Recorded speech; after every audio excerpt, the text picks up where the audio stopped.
So today we have a request from one of our students on how to draw a dragon. So I'm going to be doing that for today. Give you a little bit of information about dragons before we begin that. And then we're going to follow up by an interesting fact of the day. So without further ado, let's get making some art. Dragons. Everybody knows what a dragon is. It's an enormous, fierce, bloodthirsty creature appearing in fairy tales and legends. In this picture, a dragon is ascending towards the heavens of Mount Fuji. It's part of a collection of views of Mount Fuji done in the ukiyo-e printing style. The dragon is a legendary beast of folklore, also in many European and Asian cultures.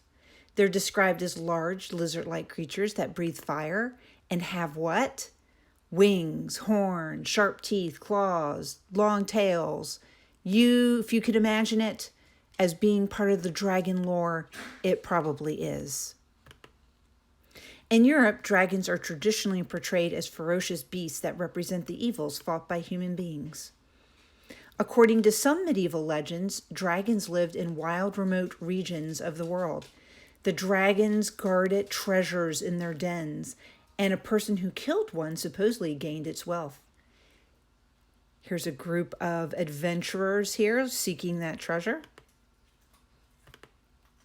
No other creature has appeared in such a rich variety of forms.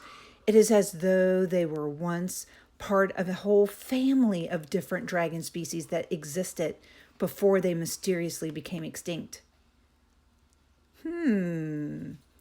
Dragons do look a lot like pterodactyls. Oh, and here is one of the skeletal remains that have been fossilized and discovered. I wonder if some of our medieval friends found some of these fossils and created all of these legends based around it.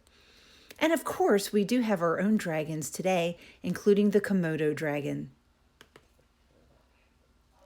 All right, but we also know that dragons have shown up in many places of our culture, including movies, books, and video games.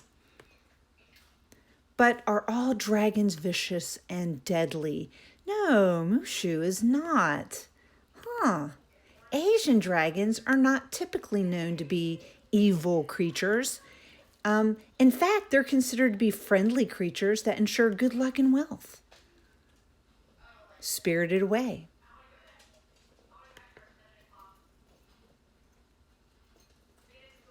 In China, the traditional New Year's Day parade includes a group of people who wind through the streets wearing a large dragon costume. The dragon's image, according to ancient Chinese beliefs, prevents evil spirits from spoiling the new year.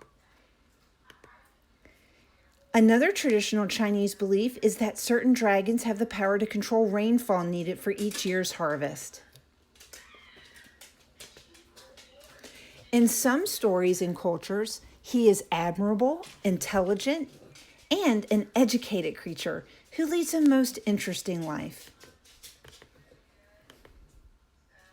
In the world of fantastic animals, the dragon is certainly unique.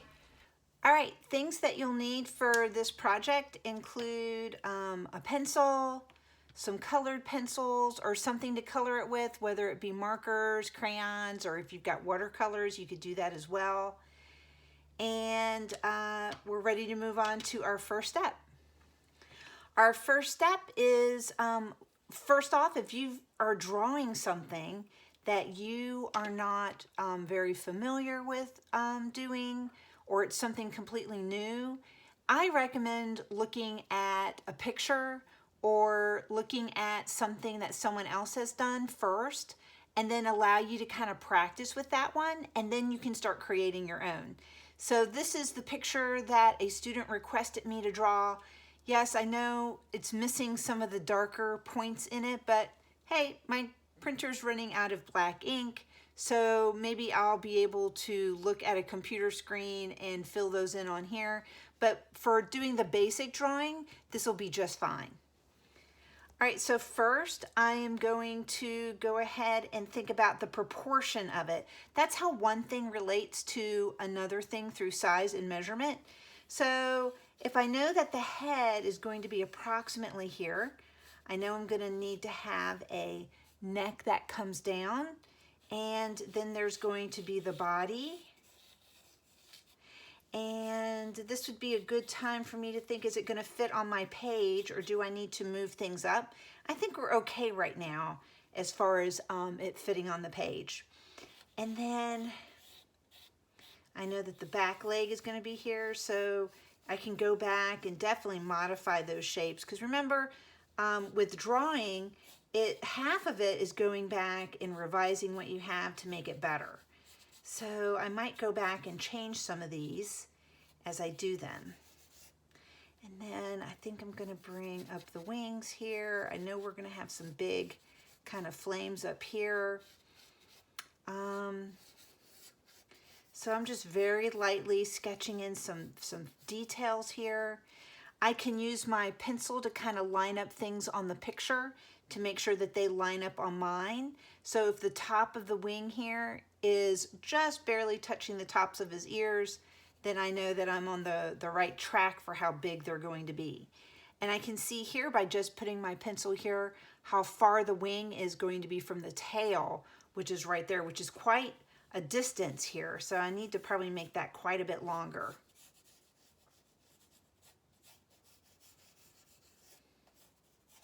And then I know he's got like some sort of a flame there. This middle wing here is almost touching the top of it, so I know that's in the right place. Bring that around.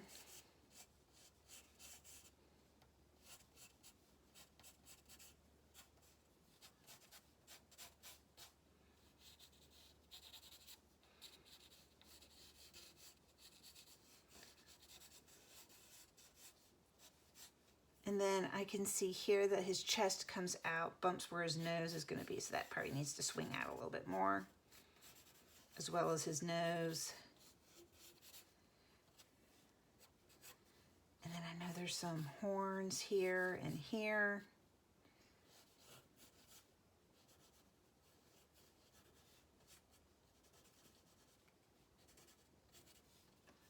All right, I know this looks pretty sketchy here, but I'm going to go in now and I'm going to refine it. So basically with the refining process, it's just erasing what you feel like isn't right and going back in and making darker the lines that you feel are right.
right, now I'm going to start to add color and shading as well. So there's a couple of ways to accomplish shading. You can just do one pressure with the pencil, and then if you press harder, that will give you a darker, more intense color. You can also, if you want to make it darker, you can dilute it with a pencil, or you can also shade in with a black pencil.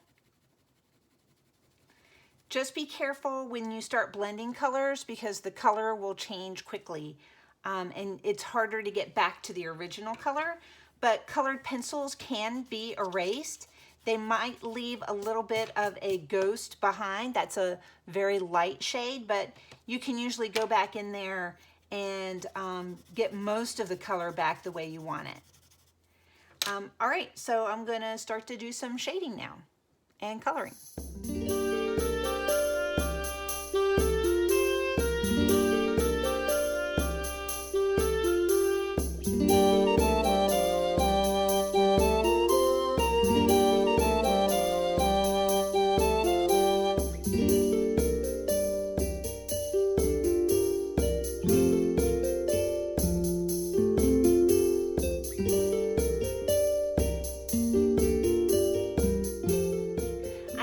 Quite exactly the right shade of red, so I went ahead and took an orange and overlapped it, and I think that gets the color closer to the way I want it.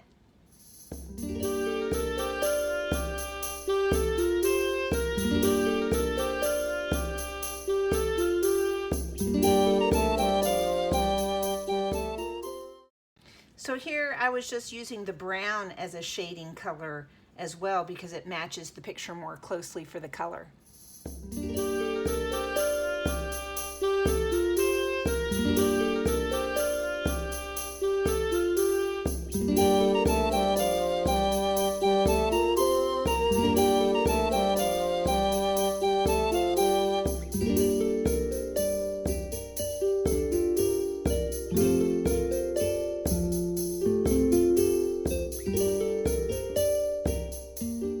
Don't be shy about adding in lines that you missed the first time you drew it too.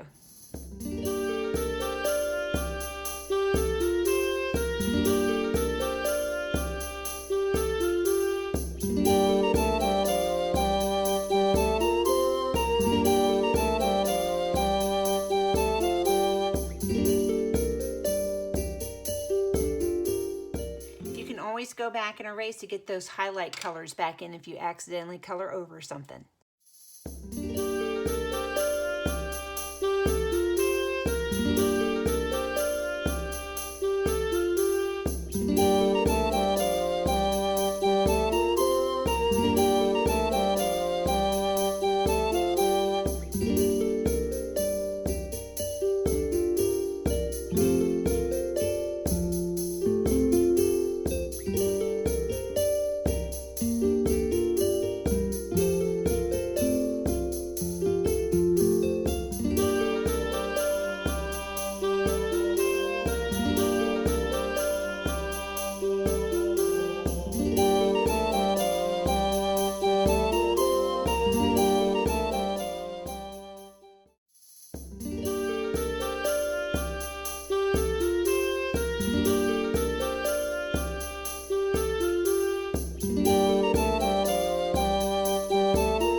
and then we're done.